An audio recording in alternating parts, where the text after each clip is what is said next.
ছাত্ৰ-ছাত্ৰীসকল, আজি আমি তোমালোকৰ লগত আলোচনা কৰিম অনুশীলনী 4.4 এক নম্বৰ সমীকৰণবোৰৰ বিষয়ে। এই সমীকৰণবোৰ আমাক মূল কিছুমান আমি উলিয়াব নিৰ্ণয় কৰিব লাগিব। ইহঁতৰ আমি কি পদ্ধতিৰে কেনেকৈ আমি ইহঁতৰ মূল দুটা নিৰ্ণয় কৰিম তাৰ বিষয়ে আজি আমি তোমালোকৰ লগত ভালদৰে আলোচনা কৰিম। আশা কৰোঁ তোমালোক সকলোৱে ভালদৰে মন দিবা, বুজিবলৈ চেষ্টা কৰিবা, আৰু যদি কিবা বুজি নোপোৱা তেন্তে তোমালোকে মোক কমেণ্ট বক্সত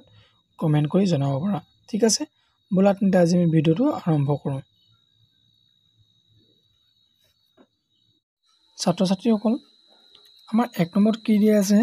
যে তলৰ দ্বিঘাত সমীকৰণবোৰৰ মূলবোৰৰ প্ৰকৃতি নিৰ্ণয় কৰা। যদি বাস্তৱ মূল থাকে তেন্তে সেইবোৰ উলিওৱা। ইয়াৰ আমাৰ এক নম্বৰ মানে অৰ্থাৎ আমাক কি কৈছে,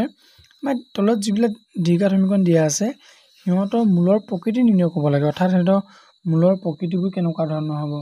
হয়নে? সিহঁতৰ বাস্তৱ মূল থাকিব নে নাথাকে সিহঁত উলিয়াব লাগিব। আৰু যদি বাস্তৱ মূল থাকে তেন্তে আমি সিহঁতৰ মূল দুটা উলিয়াব লাগিব, আৰু যদি নাথাকে তেন্তে আমি উলিয়াব নালাগে। বুজি পাইছা নিশ্চয়? তেন্তে আমাৰ এক নম্বৰত কি দিয়া আছে, আমি যদি চাওঁ আমাৰ এক নম্বৰটো আমাৰ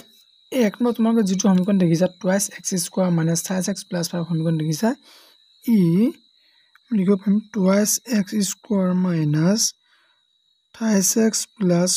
5 সমীকৰণটো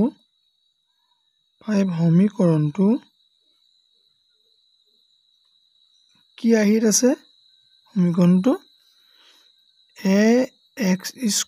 + bx + c = 0 আৰ্হিৰ। বুজি পাইছা? এইটো আৰ্হিত আছে হয়নে? আৰ্হিৰ। এতেকে আমি কি কৰিম, ইহঁতৰ আমি কি উলিয়াম,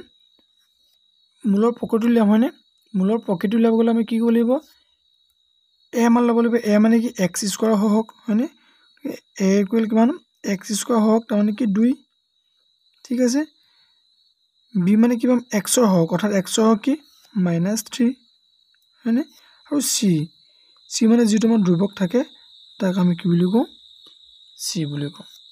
বুজি পাইছে ইয়ালৈকে? এতিয়া আমি ভেদ নিৰূপক কি জানিব লাগিব। ভেদ নিৰূপক মানে আমাৰ b² - 4ac এইডোখৰক কোৱা হয় ভেদ নিৰূপক। অৰ্থাৎ এইডোখৰৰ পৰা আমি গম পাম যে ইহঁতৰ মূল থাকিব নে নাথাকে। ঠিক আছে। এতিয়া ভেদ নিৰূপক আমি ব্যৱহাৰ কৰি কি পাম, এতিয়া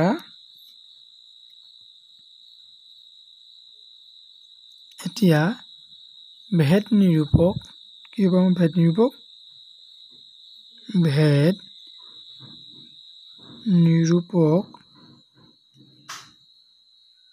নিৰূপকটো কি b² - 4ac হয়নে?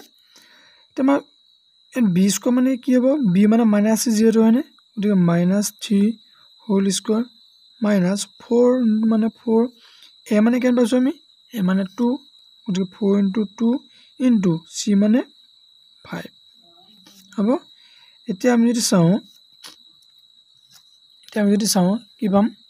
আমাৰ মাইনাছ চিহ্নৰ আগত স্কোৱাৰ থাকিলে প্লাছ হৈ যায়, আৰু 3² মানে 9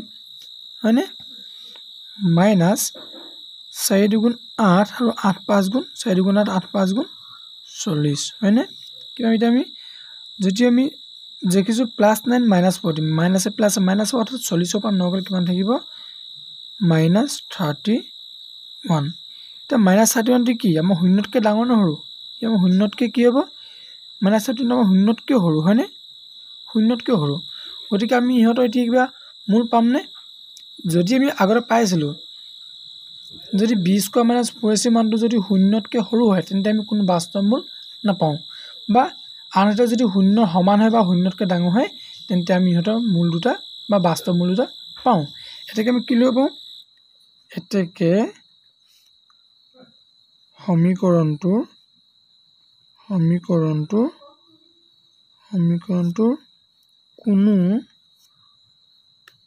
কোনো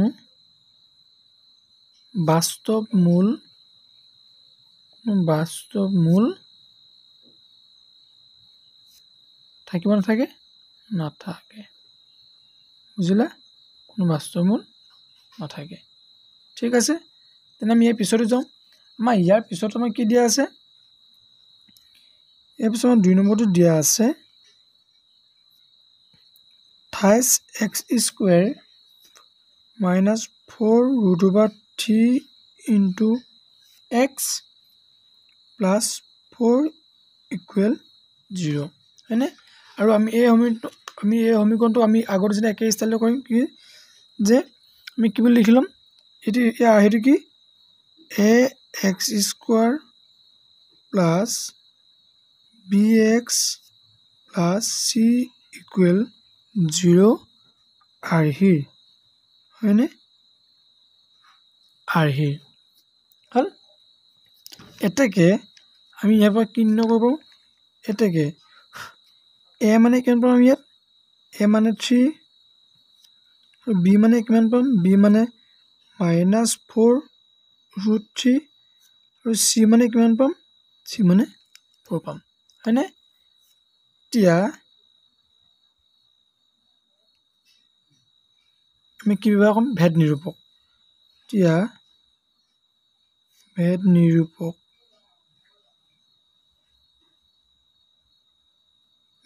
কি আছিলে আমাৰ যে b² - 4ac হয়নে এতিয়া b² মানে কি হ'ব b মানে কি -4 × √3 হোল স্কোৱাৰ আছেনে হোল স্কোৱাৰ -4 a মানে কিমান a মানে 3 আৰু c মানে কিমান c মানে 4 এতিয়া মই এডোখৰ আমি কি কৰিব লাগিব চোৱা 4ৰ ওপৰত যেহেতু স্কোৱাৰ আছে আৰু -4 আছে গতিকে মাইনাছটো আমি কি হৈ যায় বুলি জানিছিলোঁ মাইনাছটো আমি প্লাছ হৈ যায় বুলি জানিছিলোঁ হয়নে গতিকে 4² যদি আছে 4² মানে কি হ'ব 16 আকৌ আমাৰ √3 ওপৰতো স্কোৱাৰ আছে গতিকে স্কোৱাৰ এই স্কোৱাৰটোৱে আৰু √, যদি কাট খাই যায় মানে ইহঁতৰ ওপৰত স্কোৱাৰ √, কাট খাই গ'লে কি থাকিব অনলি 3 এইফালে মাইনাছ কিমান হ'ব 4 × 3 = 12 আৰু 4 × 48 হয় আমি জানো এইটো হয়নে এই কি হ'ব ইকুৱেল 16 পূৰণ 3 কিমান হ'ব 3 × 16 48 আৰু -48 এতিয়া কি হ'ব 48 - 48 সমান 0 হয়নে এতিয়া আমি কি লিখিব পাৰোঁ যিহেতু b² - 4ac ইকুৱেল 0 হয়নে এতেকে আমি ইহঁতৰ মূল পামনে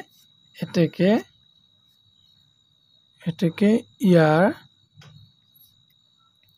ইয়াৰ দুটা বাস্তৱ মূল পোৱা যাব হয়নে দুটা বাস্তৱ মূল পোৱা যাব হ'ল এতিয়া আমি কি ক'লোঁ যে ইয়াৰ দুটা বাস্তৱ মূল পোৱা যাব হয়নে যদি দুটা বাস্তৱ মূল পোৱা যায় তেন্তে আমি ইহঁতৰ মূল দুটা এতিয়া কেনেদৰে নিৰ্ণয় কৰিম নহয়নে ঠিক আছে এতিয়া মূল দুটা আমি কেনেদৰে নিৰ্ণয় কৰিম আমি মূল দুটা নিৰ্ণয় কৰিবলৈ আমাৰ যিটো দ্বিঘাত সমীকৰণ আছিলে আমি কি কৰিম এতিয়া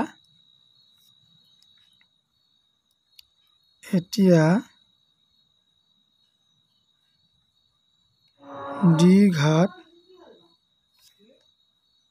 সূত্ৰ প্ৰয়োগ কৰি পাওঁ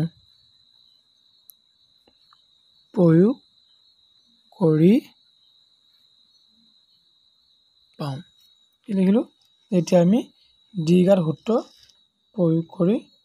পাওঁ হয়নে আমাৰ দ্বিঘাতটো কি আছিলে x equal -b plus minus √b² - 4ac divided by 2ac হয়নে এইটো আছিলে আমাৰ দ্বিঘাত উত্তৰটো ঠিক আছে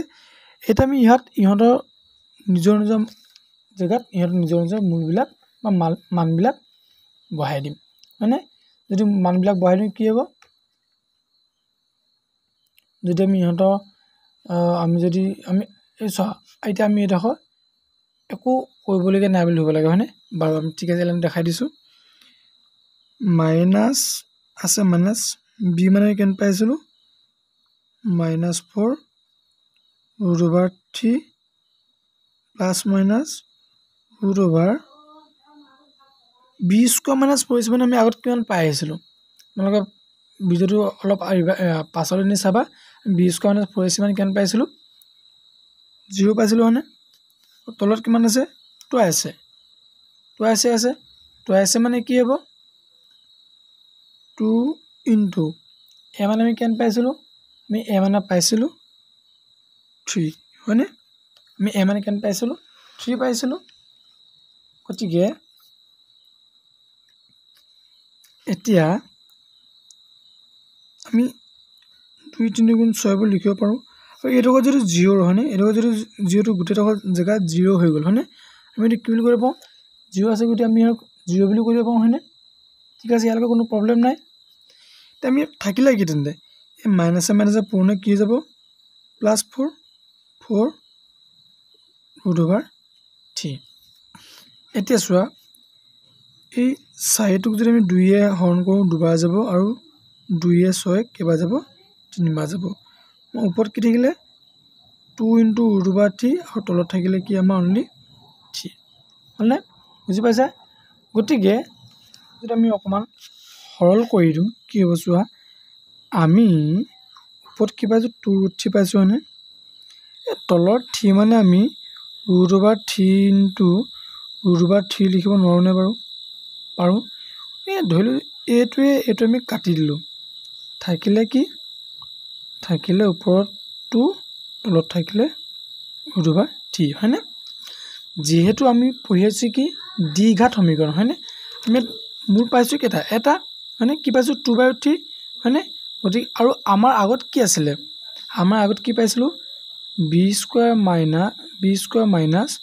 4ac টো আমি ইকুৱেল 0 পাইছিলোঁ নাই যদি ইকুৱেল 0 পাওঁ তেন্তে দুটা সমান মূল থাকে সমান তাৰমানে একেই সমান মূল দুটা সমান মূল থাকে হয়নে এতিয়া এই মূলটো আমি কি পালোঁ 2/3 পাইছোঁ নে তেন্তে আনটো কিমান হ'ব আনটো 2/3 হ'ব আমাক কি বুলি কৈছে দুটা সমান মূল হয়নে গতিকে 2/3 বুজি পাইছা নিশ্চয় তোমালোকে ঠিক আছে সমীকৰণ কি দিয়া আছে twice x² minus 6x plus 3 equal 0 আমি ইয়াক কি বুলি ক'ম এই সমীকৰণটো ax² plus bx plus c equal 0 আৰ্হিৰ হয়নে এইটো আৰ্হিত আছে হয়নে যদি এইটো আৰ্হিত থাকে যদি ax² plus bx plus c equal 0 আৰ্হি এই আৰ্হিত থাকে তেনে আমি কি পাম ইয়াত a ইকুৱেল কিমান পাম 2 ঠিক আছে b ইকুৱেল কিমান পাম -6 b ইকুৱেল -6 হয়নে আৰু c ইকুৱেল কিমান পাম যিটো ধ্ৰুৱক সেইটো আমাৰ c হ'ল এতেকে ভেদ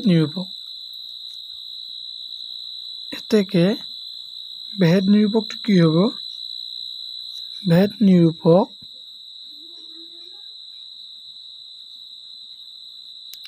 সমান ভেদ নিৰূপকটো কি আছিলে যে b² মাইনাছ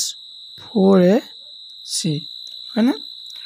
এতিয়া b মানে কেনে পাইছোঁ আমি b মানে -6 গতিকে -6 whole square minus 4 into a মানে কেনে পাইছোঁ a মানে 2 আৰু c মানে কেনে পাইছোঁ c মানে পাইছোঁ আমি 3 হয়নে এতিয়া আমি ইহঁতৰ যদি মূলটো নিৰ্ণয় কৰোঁ মাইনাছৰ ওপৰত স্কোৱাৰ থাকিলে আমাৰ প্লাছ হৈ যাব আৰু 6 গুণ 36 হয়নে এইফালে 4 3 গুণ 12 আৰু 2 বাৰ গোটেইকেইটা যদি আমি পূৰণ কৰোঁ তেন্তে কিমান হ'ব 24 হয় এতিয়া 36ৰ পৰা যদি 24 বিয়োগ হওঁ বিয়োগ কৰিলে কিমান থাকিব 12 থাকিব হয়নে কিমান থাকিব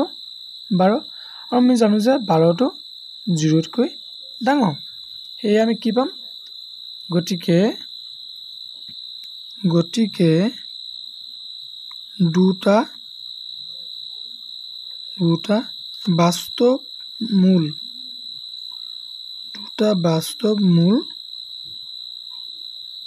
পোৱা যাব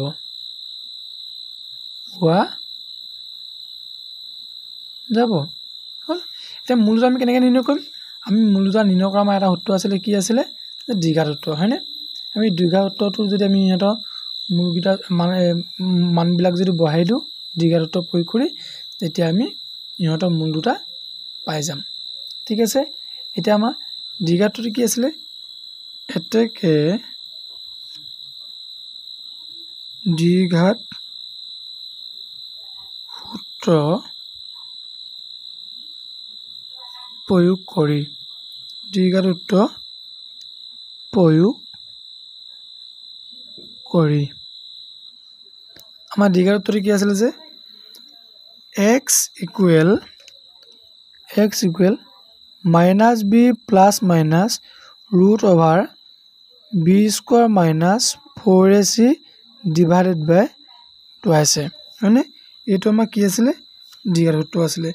এতিয়া আমি ইহঁতৰ নিজৰ নিজৰ জেগাত নিজৰ নিজৰ মানবিলাক বহাই দিওঁ আমি বি মানে মাইনাছ আছে মাইনাছ দি লৈছোঁ বি মানে কিমান পাইছিলোঁ বি মানে -6 পাইছিলোঁ প্লাছ মাইনাছ আকৌ ৰুট অভাৰ বি আমি বি স্কোৱাৰ মাইনাছ 4ac মানে কিমান পাইছিলোঁ বি স্কোৱাৰ মাইনাছ 4ac মানে আমি আগত উলিয়াই আহিছিলোঁ যে কি 12 হয়নে আমি ডাইৰেক্ট 12 পাতি দিব পাৰোঁ আৰু টুৱাইছে মানে 2 পূৰণ 2 হ'ল এনেকৈ বুজি পাইছা এতিয়া আমাৰ নেক্সট ষ্টেপ কি হ'ব মাইনাছ পূৰণ মাইনাছ মানে 6টো প্লাছ 6 হৈ যাব প্লাছ মাইনাছ ওপৰত আমাৰ কি থাকিব ৰুট অভাৰ 12 আৰু তলত কি থাকিব 4 আমি কি পালোঁ আমি দ্বিঘাত সূত্ৰ প্ৰয়োগ কৰি ইহঁতৰ আমি মূল দুটা কি বুলি গম পালোঁ তলত পালোঁ 4 ওপৰত পালোঁ আমি কি 6 আৰু এইটো পাইছোঁ হয়নে এতিয়া আমি চোৱা আমি ইয়াক অলপ সৰল কৰোঁ বুলিলেও কৰিব পাৰোঁ আৰু আমি যদি সৰল নকৰাকৈ যদি ৰাখি দিওঁ তেতিয়া আমাৰ কোনো প্ৰব্লেম নাই কিন্তু আমি ইহঁতক যদি সৰল কৰি দিওঁ মানে আমি আৰু অকণমান যদি ইহঁতৰ উত্তৰটো আমি যদি আমাৰ কিতাপত থকা উত্তৰমালাৰ লগত যদি আমি মিলাবলৈ যাওঁ তেন্তে কি হ'ব চোৱাচোন তোমালোকে কেনেকৈ কৰিব লাগিব তলত 4 আছে হয়নে 6 প্লাছ মাইনাছ আমি 12 মানে কি লিখিব পাৰোঁ আমি জানো যে কি 12 মানে 4 পূৰণ 3 হয়নে হয়নে ইহঁত দুইটাৰ ওপৰত যদি স্কোৱাৰ থাকে অৰ্থাৎ ৰুট অভাৰ 12 যদি হয় তেতিয়া আমাৰ ৰুট অভাৰ 4 × 3 হ'বনে আৰু আমি যদি ভাগ কৰি দিওঁ এফালে হ'ব ৰুট অভাৰ 4 পূৰণ ৰুট অভাৰ 3 আৰু ৰুট অভাৰ 4 মানে কি 2 2 × কিমান থাকিব 3 বুজি পাইছা এতিয়া আমি ৰুট অভাৰ 12টো কি বুলি লিখিম 2 ৰুট অভাৰ 3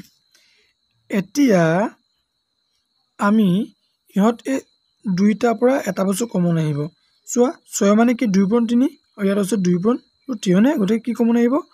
2 কমন আহিলে ইয়াত থাকিলে কি 3 আৰু প্লাছ মাইনাছ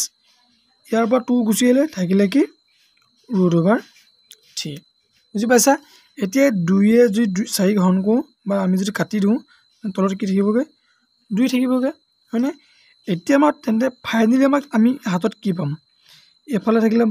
3 প্লাছ মাইনাছ আৰু এইফালে থাকিলে কি ৰুট অভাৰ 3 আৰু তলত থাকিলে আমাৰ ডিভাইডেড বাই 2 এতিয়া আমি দুটা মূল পাম হয়নে আমি এতিয়া কেইটা মূল পাম দুটা মূল পাম এই দুটা মূল আমি যদি ভাগ কৰি দিওঁ এটা আমি কি পাম 3 প্লাছ ৰুট অভাৰ 3 ডিভাইডেড বাই 2 অৰ্থাৎ প্লাছটো আমি প্লাছটো ল'লোঁ আৰু এফালে আমি কি ল'ম 3 মাইনাছটো লৈছোঁ ৰুট অভাৰ 3 ডিভাইডেড বাই 2 অৰ্থাৎ আমি এটা মূল দুটা কি পালোঁ এই দুটা বুজি পাইছা তোমালোকে নিশ্চয় ঠিক আছে এতিয়া আমাৰ 4 নম্বৰটো কি দিয়া আছে 9x square minus 6x plus 1 equal 0 আমি ইয়াকো আমি একেটাই পদ্ধতিৰে সমাধান কৰিম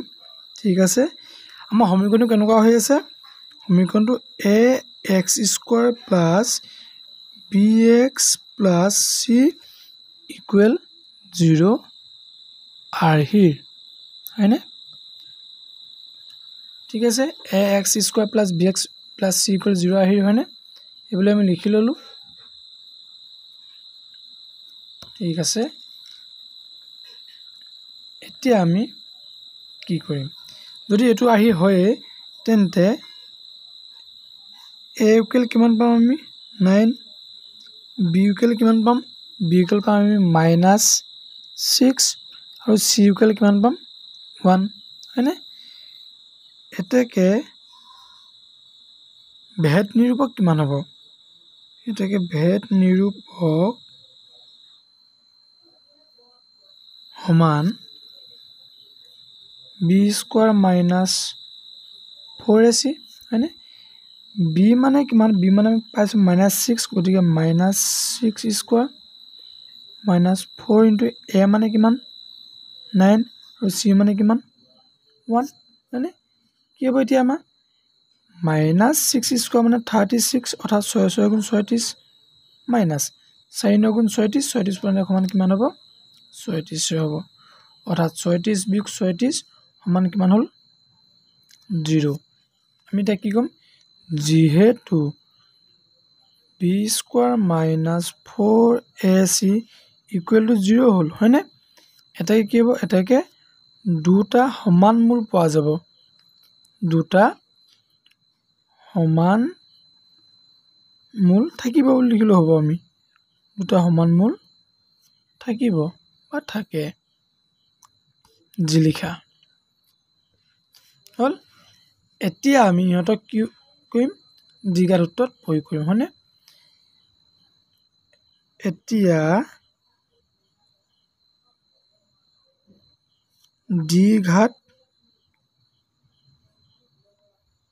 দ্বিঘাত সূত্ৰ প্ৰয়োগ কৰি এতিয়া দ্বিঘাত সূত্ৰ প্ৰয়োগ কৰি আমি কি পাম দ্বিঘাত সূত্ৰ কি আছিল যে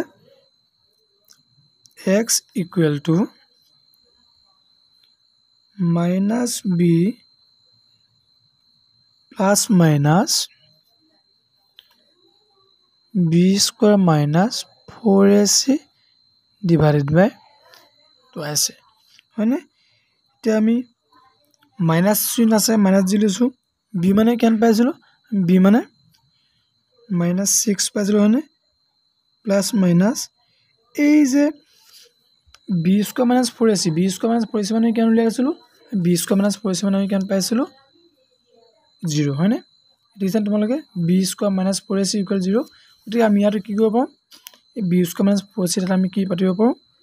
0 পাতিব পাৰোঁ আৰু তলত কি আছে তো আছে a মানে কিমান a মানে যদি আমাৰ 9 হয় তেন্তে 2 9 গুণ 18 হ'ব 2 গুণ কিমান হ'ব 18 হ'ব হয়নে এতিয়া আমি এইডোখৰ কি কৰিম আমাৰ এইডোখৰ যদি অলৰেডি 0 হৈ গ'ল হয়নে থাকিলে আমাৰ কি মাইনাসে মাইনাসে প্লাস হৈ থাকিলে 6 তলত থাকিলে 18 এনক যদি আমি অকণ সৰল কৰি দিওঁ 6 6 এবাৰ হন যায় 6 18 তিনিবাৰ হন যায় ইকুৱেল মূলটো কিমান পালো 1/3 যেহেতু আমাক কৈছিল দুটা সমান মূল হয়নে আমাক দুটা সমান মূল বুলি কৈছিলে নাই গতিকে এটা মূল যদি 1/3 হয় তেন্তে আনটো কিমান হ'ব 1/3 হ'ব কিয় যেহেতু b স্কয়ার